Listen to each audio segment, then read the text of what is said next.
정의나 미안해 우리가 바꿀게, 이 챌린지가 진행되고 있죠. SNS에는 해시태그가 붙고 있습니다. 마음만 아프지 굳이 이런 비참한 모습을 보여줄 필요가 있느냐고 생각하시는 분들이 있을지도 모르겠는데요.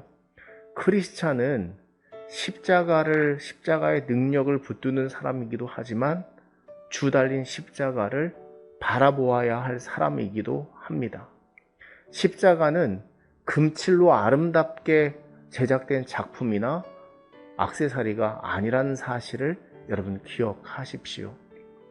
불현듯 흰놈의 골짜기가 떠올랐습니다. 예레미야에 나오는 흰놈의 골짜기는 이방에 가증한 신과 우상을 섬기지 말라고 하는 하나님의 계명을 버리고 자녀를 불살라 몰렉을 섬기기 위한 도벳 사당이 있던 곳이 흰놈의 골짜기입니다.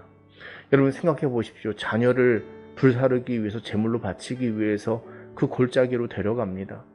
자녀를 짐승처럼 대하거나 사물화하지 않으면 불가능한 일이죠. 어떻게 자녀를 불살라 제물로 바칩니까?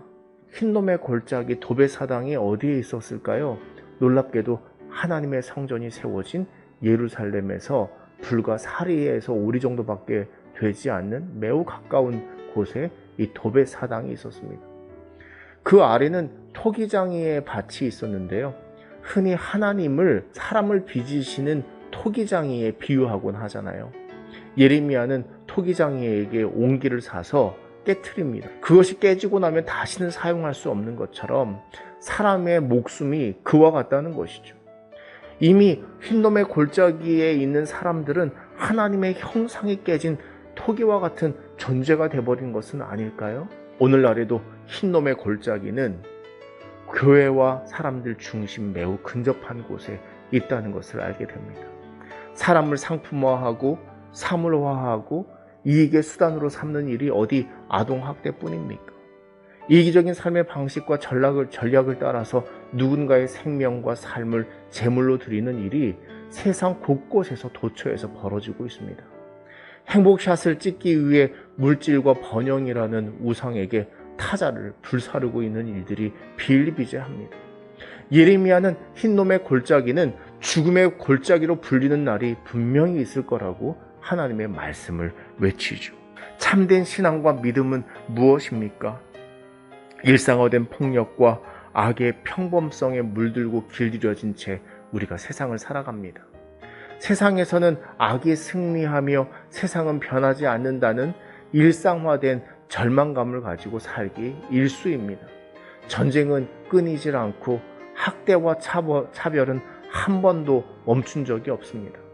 인간의 욕심과 이기심이 만들어낸 거짓과 이간질은 끊임없이 평화를 위협하고 정의와 공평을 무너뜨립니다.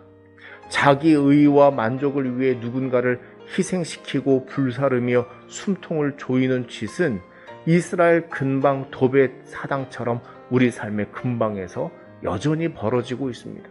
그리고 길들여지고 있습니다. 그리고 선에 대해서 무력감을 갖습니다. 그런데 참된 신앙은 하늘이 열리는 믿음에 눈뜨는 것입니다.